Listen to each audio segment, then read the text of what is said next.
బిర్యానీ అంటే ఒక్కొక్కరు ఒక్కొక్క స్టైల్లో చేస్తారండి. ఈ స్టైల్లో ఒకసారి ఎగ్ బిర్యానీ చేశారు అంటే ఇంట్లో వాళ్ళందరూ కూడా ఫిదా అయిపోవాల్సిందే. అంత టేస్టీగా ఉంటుంది. తప్పకుండా మీరు కూడా ట్రై చేయండి. ఒక 3 గ్లాసులు బాస్మతి రైస్ వేసుకుందామండి.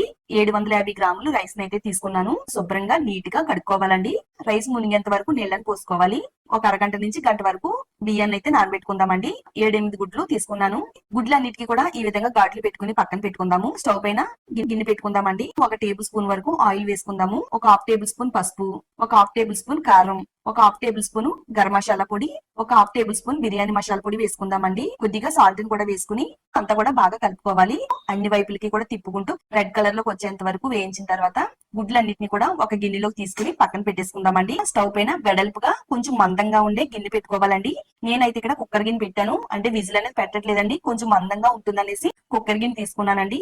ఇందులో ఒక 4 టేబుల్ స్పూన్లు ఆయిల్, ఒక 2 టేబుల్ స్పూన్లు నెయ్యి వేసుకుందాము. ఓల్ బిర్యానీ సామాన్లు అన్నింటిని కూడా ఆయిల్ లో వేసుకుని లైట్ గా ఫ్రై అవ్వనివ్వాలండి. సన్నగా కట్ చేసి పెట్టుకున్న ఉల్లిపాయ ముక్కలు వేసుకుని దీంట్లో కొద్దిగా సాల్ట్ వేసుకుని ఇలా కలుపుతూ వేస్తే ఉల్లిపాయలు అన్ని కూడా చాలా తొందరగా వేగుతాయి. ఉల్లిపాయల కలర్ అనేది ఈ విధంగా చేంజ్ అయ్యేంత వరకు వేయించాలి.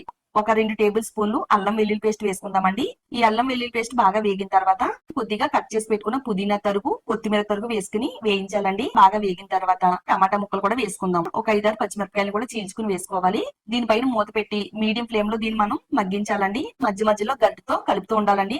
టమాటాలన్నీ కూడా బాగా మగ్గిన తర్వాత ఒక 2 టేబుల్ స్పూన్లు కారం వేసుకోవాలండి.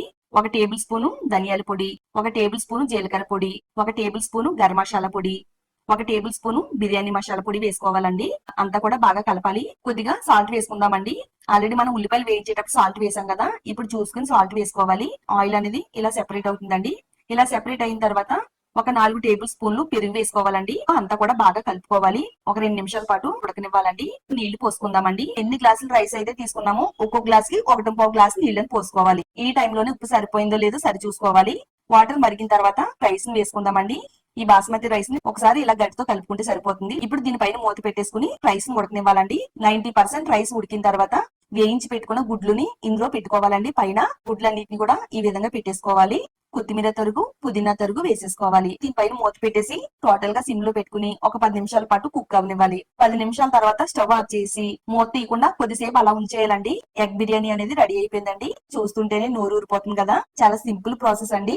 చాలా ఈజీగా మనం దమ్ చేయకుండా ఈ విధంగా తయారు చేసుకుంటే ఎగ్ బిర్యానీ చాలా అంటే చాలా టేస్టీగా ఉంటుంది. పిల్లలు ఎప్పుడైనా బిర్యానీ కావాలని అడిగినప్పుడు ఇలా సింపుల్ గా టేస్టీగా ఎగ్ బిర్యానీ చేసి పిల్లలు పెడితే చాలా ఇష్టంగా తింటారండి. వీడియో తప్పకుండా లైక్ చేయండి. మీ ఫ్రెండ్స్ కి, ఫ్యామిలీ వాళ్ళకి షేర్ చేయండి. ఛానల్ ని సబ్స్క్రైబ్ చేసుకోండి.